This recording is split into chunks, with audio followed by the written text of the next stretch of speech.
video ito guys, isi-share ko na naman sa inyo yung regarding sa aking mga past experiences sa buhay, yung mga frustrations, yung mga rejection, yung mga disappointment na na-experience ko sa buhay ko guys, na lalong nakapagpatatag sa akin, lalong nakapagpatibay sa akin bilang isang Kristiyano, bilang isang tao guys. At saka, isi-share ko din sa inyo kung ano-ano nga ba yung mga encounter ko kay God na lalong nakapagpatibay sa aking pananampalataya sa Kanya. At doon ko talaga napatunayan na ang Diyos ay totoo, ang Diyos ay tunay, ang Diyos ay buhay. Doon ko talaga napatunayan guys sa mga naging encounter ko kay God nung mga nakaraan guys. At saka, isi-share ko din dito guys kung paano nga ba binago ni God yung buhay ko guys, na heto ako ngayon guys, namumuhay ako na yung will niya yung sinusunod ko sa buhay ko ngayon. Unang una guys, umpisahan ko noong mga bata pa kami. Pinanganak ako, lumaki ako, at saka nakamulatan ko na yung mga kinagisnan kong magulang ay ano talaga sila, yung masasabi ko na mga toxic, kasi nga yung may mga bisyo sila katulad ng pag-iinom, talagang lasinggira yung nanay at saka tatay ko. Ano sila yung, at saka yung tatay ko may history ng pambababae, at saka mahilig yun sa barkada, as in barkadista siya, feeling binata siya kahit na may mga anak na, kahit na may pamilya na siya. Kaya yung nanay ko din naman, kasi syempre nga may history ng pambababae yung tatay ko, sunod siya ng sunod. Kung saan man pupunta yung tatay ko, pag may mga gimmick, may pupuntahan na mga kung anong party-party yun, kung may nag-i-invite sa tatay ko, at yung ginagabi sa pag-uwi, andun din yung nanay ko, kasi nga nagsiselo siya, kasi may history nga ng pambababae yung tatay ko. Kaya, ang siste nun, kapag sila may lakad sila, may mga gimmick sila, kami, naiiwanan kami sa bahay, kahit ang liliit pa namin. As in, inaabutan sila ng madaling araw, na nasa daan pa sila, pag uwi nila, tulog na kami, wala pa kaming mga kain, wala kaming kinain, kasi nga, hindi pa kami marunong magluto, kasi ang liliit pa namin, pero iniiwanan na nila kami. Parang, parang, hindi ko alam kung nakakampante ba yung loob nila na iniiwanan nila yung mga anak nila na maliliit pa, na hindi pa marunong magluto, na hindi pa marunong dumiskarte ng mga pagkain nila, tapos sila nagpapakasaya sa labas. Pag uwi nila madaling araw na lasing sila, tsaka pa lang sila magluluto, at tsaka gigisingin kami para pakainin kapag hindi kami nagising, at hindi kami, kasi sinusubuan kami kahit tulog kami, pag hindi kami ngumanga at hindi kami kumain, sasampalin nila kami hanggang sa magising na lang kami. At saka kapag nag-aaway talaga sila guys, toxic talaga, as in nalalaman ng buong barangay talaga pag nag-aaway, kasi napakalakas ng sigawan, as in talaga nagsisigawan, nagmumurahan, minsan nagkakasakitan pa, ganun sila ka-toxic. Kaya nakamulatan ko yun na na ganun ang magulang ko, kaya parang tumatak na sa isip ko na ganun sila, ganun na yung nakamulatan ko. Parang syempre apektado din kami, kasi minsan naghihiwalay sila ng mga ilang araw, tapos nagkakabalikan din naman. Kaya parang hindi masaya yung yung naging buhay ko noong sa noong sa probinsya pa. Tapos napi-feel ko pa na parang hindi ako paborito ng nanay ko, kasi noong sama-sama pa kami magkakapatid, kasi sa kami, 4 kami magkakapatid, puro kami babae, pangatlo ako. Kasi kapag halimbawang ang produkto kasi namin noon, nagtatanim kami ng tabako, so parang once a year lang kumikita ng malaki, kasi nga pag naibenta na yung tabako, doon pa lang sila kikita ng malaking pera talaga yung kikitain. Pag nakabenta ng ganon, syempre pupunta sila ng city para mag-shopping, hindi ako isinasama. Tapos bukod sa hindi nila ako sinasama, hindi din nila ako binibilihan ng mga bagong gamit. Syempre pare-parehas naman kaming napagod sa pagtatanim, pare-parehas naman kaming nag-effort para mapalago yung yung produkto namin. Pero ako, hindi ako kasama sa mga binibilihan nila ng bagong damit halimbawa. Tapos kapag nag-iiyak naman ako, sinusumbat ko sa nanay ko yung kung bakit hindi ako kasama sa binibilihan, parehas na pagod din naman ako. Ang lagi lang niya sinasabi sa akin, may mga pinaglumaan naman daw yung mga ate ko, yun na lang daw yung ibibigay sa akin, yung mga pinaglumaan na nila ng damit. Parang ako naman, ang sama ng loob ko, syempre kahit naman siguro sino napagod ka din naman nag-effort ka din naman sa pagtatanim, tapos pagdating na ng anihan na may kita na, may pera na, hindi ka kabahagi doon sa pinaghirapan mo, 'di ba? Kahit siguro sino magtatampo. Pero okay lang 'yun sa akin, ganun ang ano nila ganun ang patakaran nila Tapos talagang nafi-feel ko na na hindi ako paborito kasi siyempre sa magkakapatid hindi mo maiwasan yung nag-aaway-away, lalo't hindi naman magkakalayo yung edad namin. Parang 2 years gap lang kami, tas pangatlo ako. Pag nag-aaway-away kami tapos nilabanan ko yung mga ate ko, talagang papaluin ako ng nanay ko kasi bawal daw labanan yung mga ate ko kasi nga nung baby pa daw ako, parang may sakripisyo din daw sila sa pag-aalaga sa akin, kaya hindi daw ako pwedeng lumaban, kaya pinapalo ako. Pero kapag yung bunso ko namang kapatid ang lumaban sa akin at pinatulan ko at napaiyak ko, papaluin din ako kasi nga paborito yung bunso. Kaya parang hindi ko alam kung saan ko ilulugar yung sarili ko. Tapos pag may time pa na ilang beses yun nangyari na kapag humingi ako sa nanay ko ng pambayad sa school o may mga bayarin sa school, may mga project kami, hindi ako binibigyan ng yung cash na ilang beses din yun kaya nagtampo ako. Yung cash talaga na ang ginagawa niya, pabibintahin mo na niya ako ng halimbawa bote o di kaya yung itlog ng manok kasi maraming itlog sa pugad ng manok dun sa amin dati. Kailangan ko pang magbenta ng ganun para magkapera ako. Pero hindi niya ginagawa sa mga kapatid ko, sa akin lang. Kaya talagang doon ko talaga naisip na parang walang amor sa akin yung nanay ko, parang hindi pantay yung tingin niya sa mga anak niya, kaya parang din yung hindi naman sa parang malayo din ang loob ko doon sa sa probinsya namin kasi nga hindi naman maganda yung yung naging experience ko. Tapos hanggang sa yung nakamulatan ko na kailangan kong kumita ng pera para mabili ko yung mga gusto kong bilhin. Kaya dati nung tuwing bakasyon yon, 'di ba, yung summer wala nang pasok, 2 months din yun na bakasyon.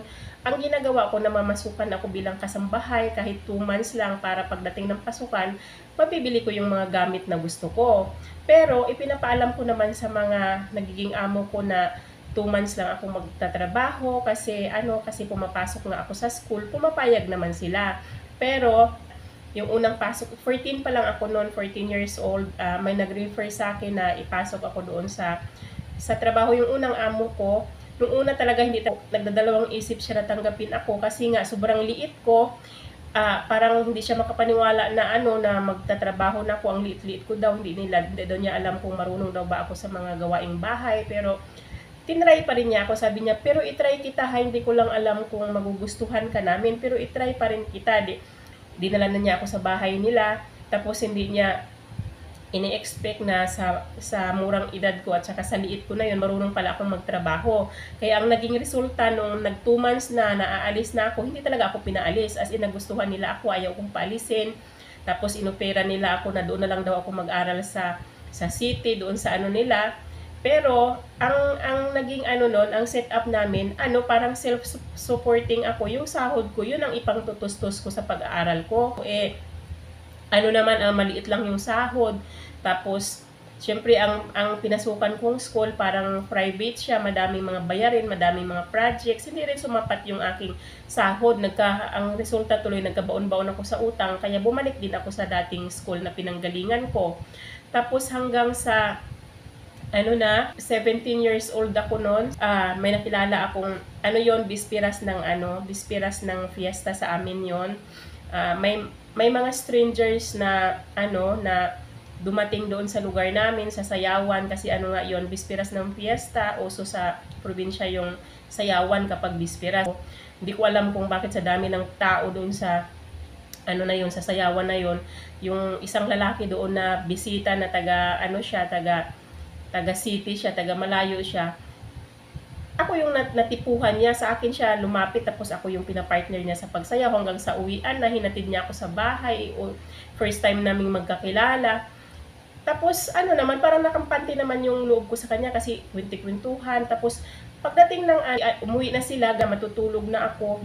as in talagang hindi talaga ako nakatulog, na parang may sumasanib sa akin na hindi ko alam kung parang masamang espiritu sinasaniban ako. Tapos yung nararamdaman ko talaga na parang pumapasok sa katawan ko yung masamang espiritu. Nag-pray talaga ako ng taimtim, as in talaga humingi ako ng tulong kay God na tulungan ako na makawala doon sa kung ano yung sumasanib sa akin, na sana mapigilan, na hindi pumasok ng tuluyan sa katawan ko. As in talagang taimtim na taimtim yung prayer ko.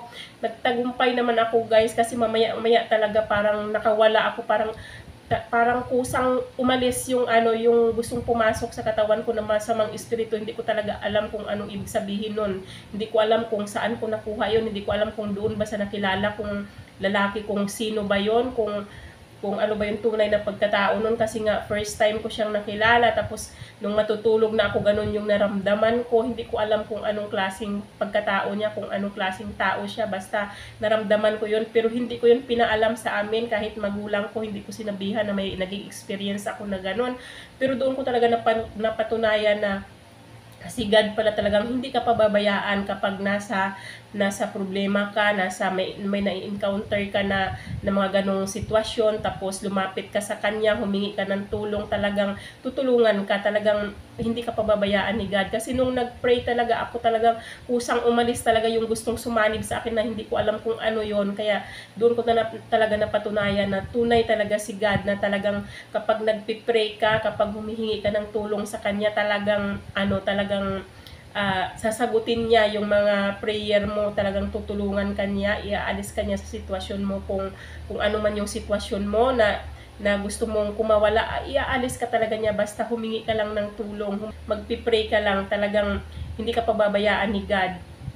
Tapos hanggang sa nag-aral ako ng college ng 1 year lang, tapos hanggang sa may naligaw doon sa amin na nag-recruit siya ng mga magtatrabaho papuntang Maynila, pero din kasambahay din yung trabaho namin. So kami mga magpipinsan kami noon, na-recruit kami, bali magkakasama kami, 3 kami. Nag-aral din yung isang pinsan ko, nag-aral din ng college yun, pero talagang isinantabi namin yung pag-aaral namin kasi pangarap nga namin makarating ng Maynila. Kaya ang ginawa namin, sumama kami, pero hindi kami magkakasama sa bahay, as in magkakahiwalay kami ng bahay, pero puro magkakamag-anak lang yung mga amo namin, as in magkakapatid, magnanay, ganun lang yung namin. Hanggang sa umabot ako ng ilang buwan doon sa amo ko, sa napuntahan ko. Maliit lang yung sahod, pero okay lang kasi sobrang bait yung amo ko, parang hindi ako itinuring na iba, parang tingin nila sa akin parang kapamilya nila. Kaya tinatsagaan ko kung magkano lang yung sahod na ibinigay sa akin, hanggang sa na-realize ko na lang na parang hindi ako masaya sa ginagawa ko, parang nabuboring ako, nagsasawa ako sa mga ginagawa ko.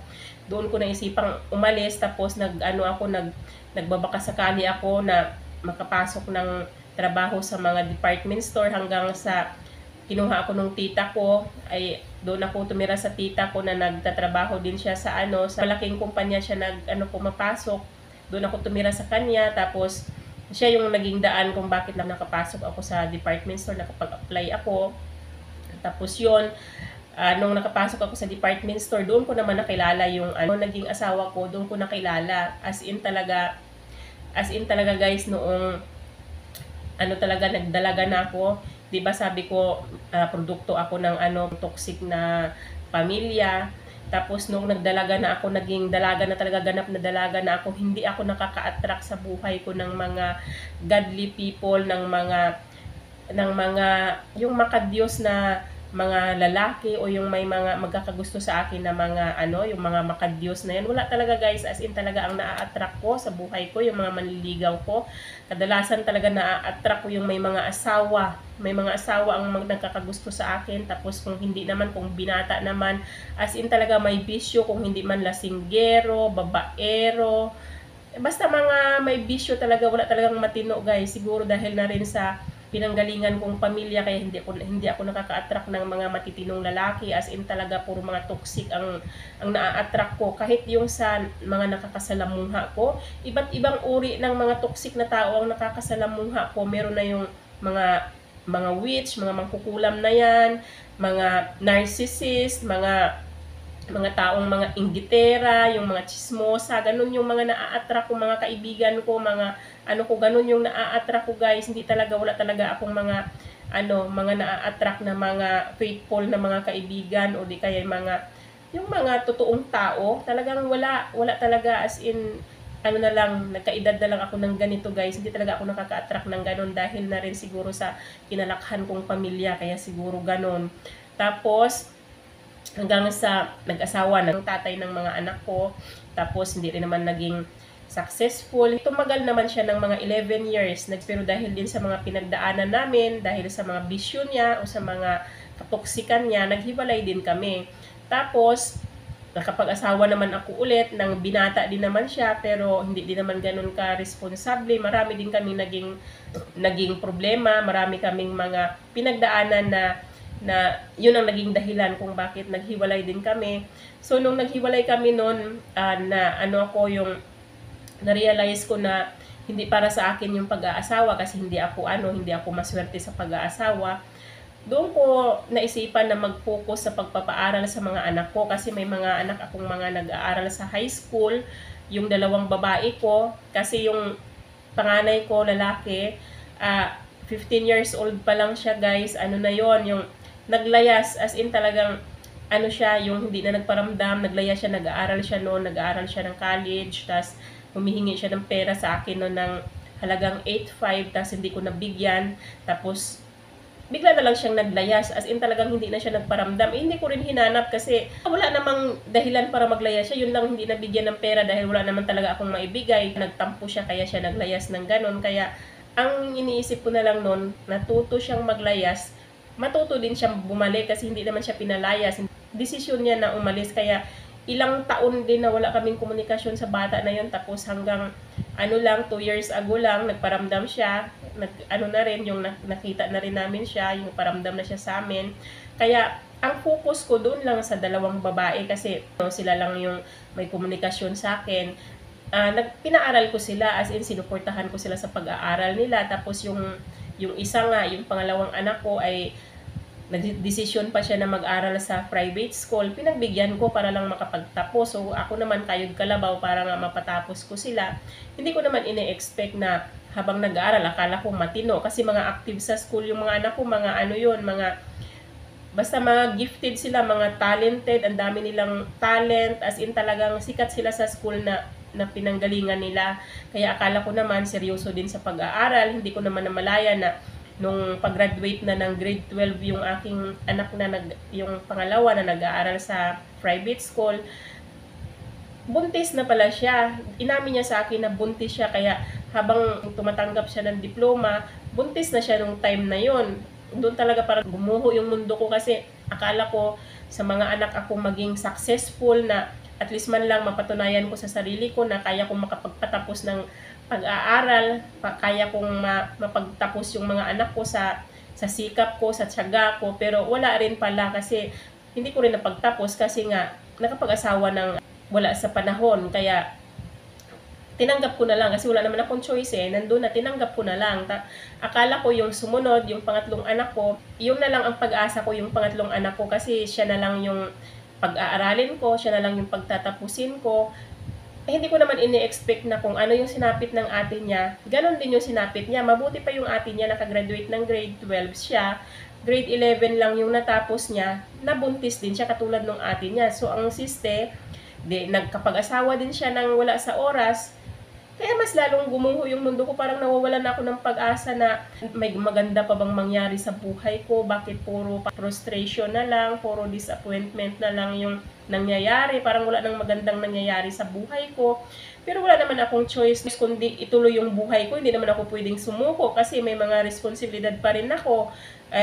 Nagbabayad ako ng nirerentahan kong bahay, yung mga billings ko buwan-buwan, kaya itinuloy ko pa rin yung buhay ko, as in kumayod pa din ako hanggang sa naisipan ko ng mag-resign sa dating trabaho ko, tapos naghanap ako ng medyo malaki yung sahod, tapos sinabayan ko pa ng mga sideline ko na kung ano-anong produkto yung mga binibenta ko para ay lumaki yung aking income at para makatulong na rin sa pamilya ko at saka sa mga anak ko dati na mga maagang nag-asawa, kasi dati nung nagtatrabaho pa ako, as in talagang kaliwat kanan yung aking mga pinapadalhan noon. talagang pag sumasahod ako, kasama sila doon sa sahod ko. Hinahati-hati ko lang yung sahod ko para makatulong sa kanila.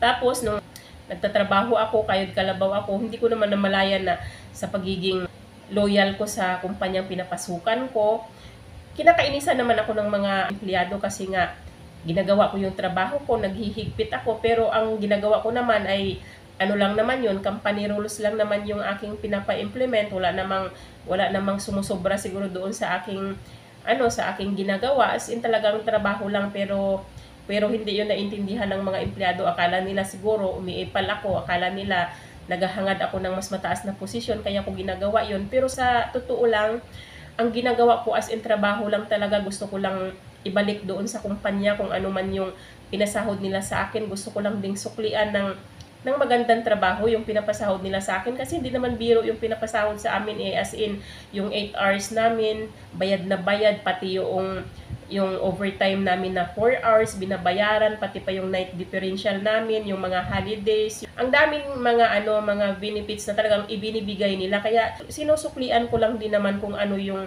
binibigay ng kumpanya. Walang halong kaipokritahan yon, walang halong kaplastikan, o walang halong kung ano man yung mga iniisip ng ibang tao. Siguro iniisip nila na para ipamana, di ba ganun naman yun, na baka nag-i-expect ka na ipamana sa'yo yung kumpanya kaya nagsisip-sip ka. Hindi naman pagsisip-sip yung sa akin, as in talagang trabaho lang yung aking ginagawa, pero hindi ako naintindihan ng mga empleyado, hanggang sa namalayan ko na lang na parang sobrang toxic na talaga yung mga nangyayari. Kaya ang ginawa ko, nag-resign ako doon sa trabaho ko bilang lady guard.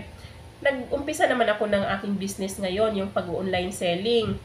Tapos habang lumalago yung business ko, habang nakikilala na yung mga produktong ibinebenta ko, tinatangkilik ng buyers, hindi rin naman naiwasan na marami naman ding naiinis sa akin. Mga unang-una na yung mga kapitbahay ko, talagang naiinis sila na hindi ko alam kung anong kinakainis nila sa akin, dahil lang siguro kumikita ako ng pera, dahil siguro tinatangkilik ng mga tao yung produkto ko. Kinakainisan ako ng mga kapitbahay ko, kinakainisan ako ng mga kapwa seller ko, kinakainisan ako ng mga tao, as in talagang maabot na sa punto na yung mga tao nakikipagkumpetensya sa akin, yung mga tao nakikipagtagisan ng energy, nakikipagtagisan pa ako ng energy sa mga tao para makaubos ako sa aking paninda. Umabot na sa ganung punto na kailangan ko makipagtagisan, nakikipagkumpit sila sa akin, kasi siguro hindi ko alam kung anong purpose nila, bakit nakikipagkumpit sila sa akin. Wala naman akong ganung iniisip na kaya ako nagsusumikap para kompetensyahin sila. Nagsusumikap ako dahil mga goals ako sa buhay ko. May mga pangarap ako nga gustong abutin. Pero sila, hindi ko alam sa kanila kung bakit ginagawa nila sa akin yun na nakikipagkompetensya. Kaya galit na galit sila kapag nakaubos ako sa mga paninda ko. Talagang naiinis sila sa akin. Nararamdaman ko talaga na naiinis sila sa akin o naiinggit sila sa akin pag nauubos ko yung mga paninda ko. Kasi nga, nakikipag-compete sila sa akin. Hindi naman dapat kukupitin siya maghanap buhay tayo para sa pamilya natin, naghahanap buhay tayo para sa goals natin, hindi naman tayo naghahanap buhay para ikukumpit yung ibang tao, di ba? Pero sila iba yung mindset nila kaya hinahayaan ko lang sila kung ganun yung mindset nila, hindi naman ganun yung sa akin, kaya itinutuloy ko na lang yung buhay ko hanggang sa sa mga nangyayari sa akin, guys.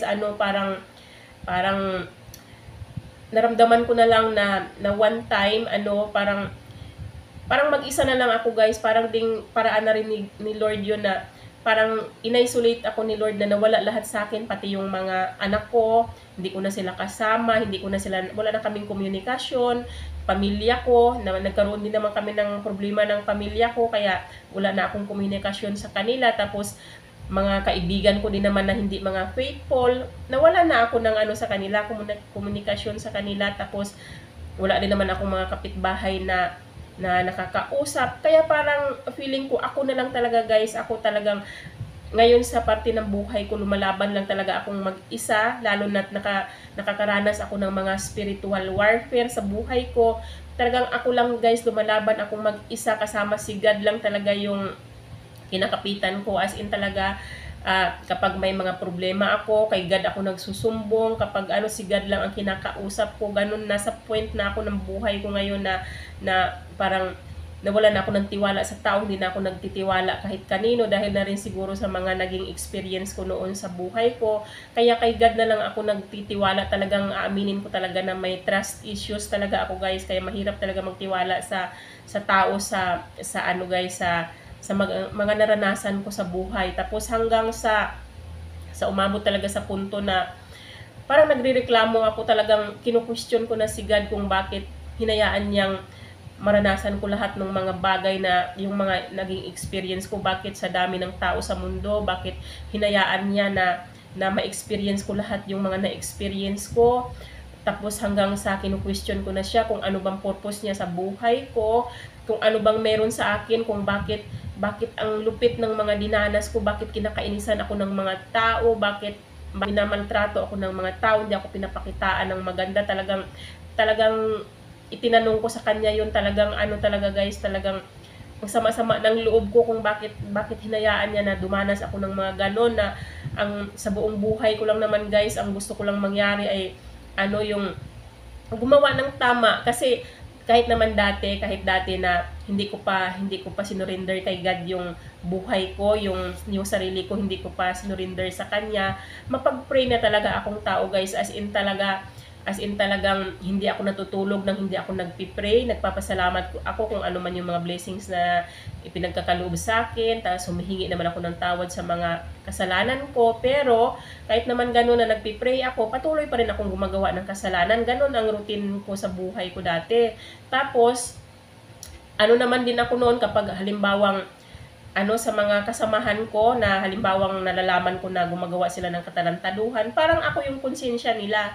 May mga kasama akong babae na nalalaman ko na pumapatol sa may asawa, nakikipagkabit sa may mga asawa, mga single naman sila. Kinukonsensya ko sila, sinasabihan ko na bakit kailangan mong pumatol dyan, may asawa yan, ano ba mapapala mo dyan, hindi ka na maghanap ng mga binata na wala kang magiging problema. Parang ganun. Tapos yung mga lalaki naman na kasama ko, ganun din kapag ng babae, kinukonsensya ko din sila na hindi ba sila nakukonsensya na niluluko nila yung asawa nila, ganyan. Ano ba nakikita nila sa ibang babae na wala sa asawa nila. Parang feeling ko parang ako, yung angel, earth angel. Hindi ko naman, parang ano ko lang talaga yon, yung natural ko siya guys, na ganun. Wala naman sa akin yun, parang lumalabas lang yung pagka-natural ko kasi parang ako yung nakukonsensya sa mga pinagagawa nila. Kaya siguro ganun ako sa kanila, ina-advisean ko sila. Talagang ganun ako, kahit na ako din naman, gumagawa din naman ako ng kasalanan, pero kinukonsensya ko yung ibang gumagawa din ng kasalanan. Pero nung nakilala ko na si God ng tuluyan, kasi siguro will na rin ni God na sundin ko yung kalooban niya, ang sundin ko, talagang nung nakilala ko talaga ng lubusan si God, tas doon ko na sinurinder ko yung buhay ko sa kanya, na pinagkatiwala ko sa kanya yung buhay ko sa dami na ng mga na-experience ko guys. Doon talagang binuksan ni God yung binuksan ni God yung isipan ko. Doon ko talaga nalaman na iba pala talaga si God guys. Kasi noong nagbalik loob na ako sa kanya guys, na humingi ako ng tawad sa mga kasalanan ko, tapos kinalimutan ko na yung mga naging kasalanan ko dati, tapos itinuloy ko yung buhay ko, na yung will na ni God yung sinusunod ko na yung mga kautusan niya. Binago niya ang buhay ko ng tuluyan guys, as in talaga yung ugali ko dati na medyo toxic din, kasi katulad nga ng sinabi ko, magagalitin ako noong nagagwardya pa ako, tapos nahihilig ako sa pag-iinom, lasinggera ako. May mga ugali din ako noon na masasabi kong toxic din yung ugali ko, pero lahat yon binago ni God yon. Talagang parang parang ipinanganak ako muli noong sinurinder ko kay God yung buhay ko, at saka yung mga dating mga desire ko, parang nawawala na yung mga desire ko na gumimik, yung mga ganon, desire ko na kung ano-ano mga bagay. As in talaga guys, parang kinalimutan ko na, parang wala na akong hilig sa mga ganon, wala na akong hilig sa, dati nga, kapag nalalasing ako, kapag mahilig ako sa mga video okihan na yan, mahilig akong, kasi pag lasing na ako, talagang hari ako ng dance floor, as in talagang mahilig akong sumayaw, mahilig akong kumanta. Pero nung nakilala ko na ng tuluyan si God, parang nawala na ako ng desire sa mga mga ganong mga gawain, kasi hindi naman yun makadiyos yung, kaya binago ni God yung buhay ko guys, as in talagang nawawala yung mga desire ko sa ganung bagay. Ganun naman talaga guys kapag kayo nagbalik loob sa Diyos guys, parang bautismuhan niya kayo, kasi nasa Bible yun guys, ibabasahin ko sa inyo sa may Acts 2:38. And Peter said to them, "Repent and be baptized every one of you in the name of Jesus Christ for the forgiveness of your sins, and you will receive the gift of the Holy Spirit." O, di ba?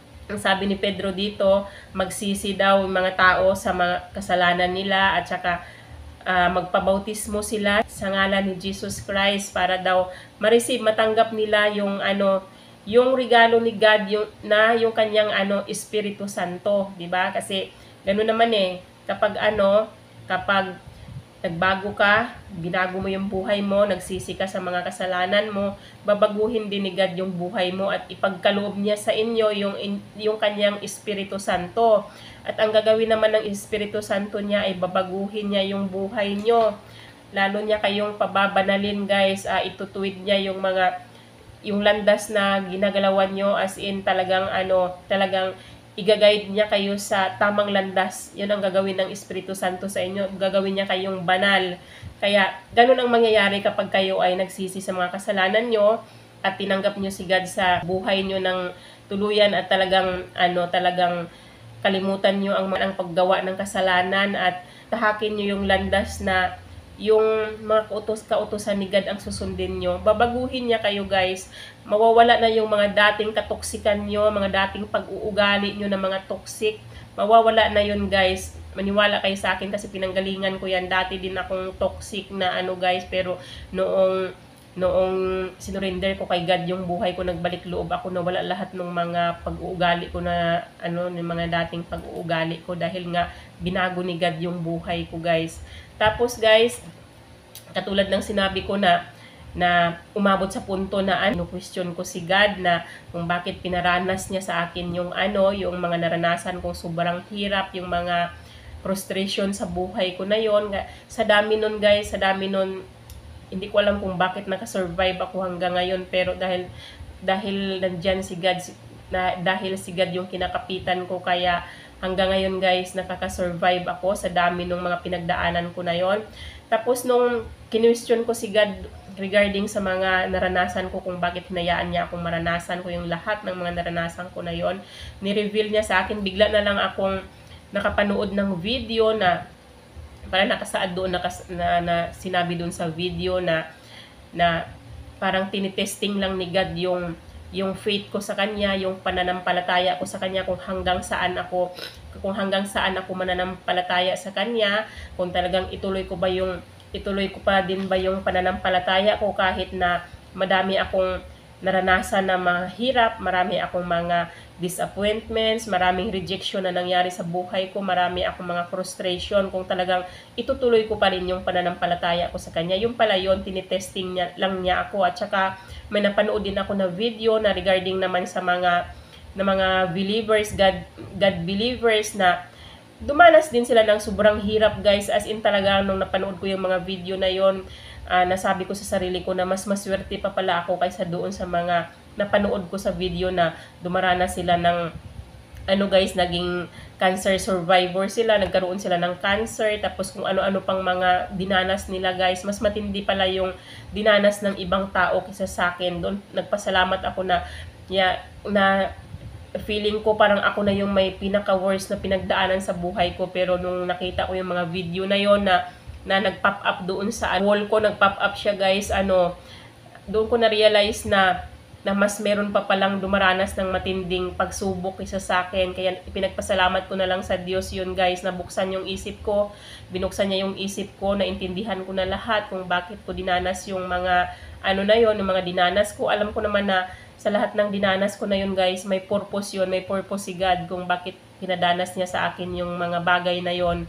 At saka guys, minsan nung sobrang depressed ako, sobrang sobrang lungkot ko. One time yun, galing ako naglako noon, parang pagod na pagod ako, parang drain na drain yung energy ko. Tapos pagdating ko sa bahay, pagdating ng tanghali, natulog ako, Tapos paggising ko, sobrang lungkot yung nararamdaman ko, as in talagang hindi ko ma-explain yung feeling ko, as in talagang parang naiiyak na ako, na parang ang lungkot-lungkot ng paligid. Tapos doon ko hiniling kay God na Lord, bakit ganun? Parang feeling ko talaga mag-isa lang ako, feeling ko napakalungkot ko. Sabi ko ganyan sa kanya, magparamdam naman kayo Lord, iparamdam nyo naman sa akin na hindi ako nag-iisa, iparamdam nyo naman sa akin na nandyan kayo, kasi kayo lang ang meron ako Lord. Kita nyo naman, wala akong kaibigan, wala akong pamilya, wala akong kapitbahay, wala lahat.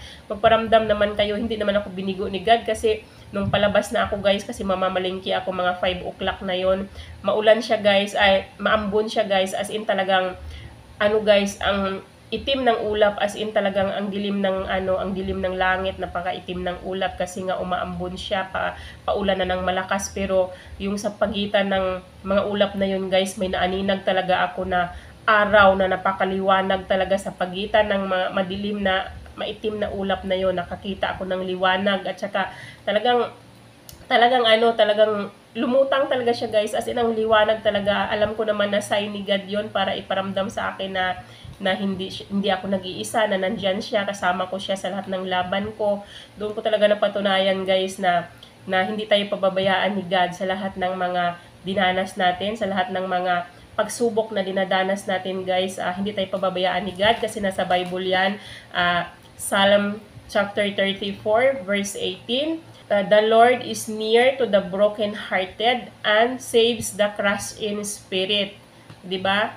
Malapit si God sa mga broken-hearted, kaya kinukomfort niya yung mga tao, mga anak niya na mga broken-hearted. Kaya kayo guys na mga dumadanas ng pagsubok, ng mga matinding pagsubok sa buhay guys, lumaban kayo guys, ituloy nyo lang yan. Hindi naman tayo pwedeng sumuko kasi buhay pa tayo guys Kailangang lumaban tayo guys, kailangang mapaglabanan natin yan, kung ano man yung mga pagsubok na ibinigay sa atin, kasi hindi naman ibibigay ni God sa atin yan kung hindi natin kaya.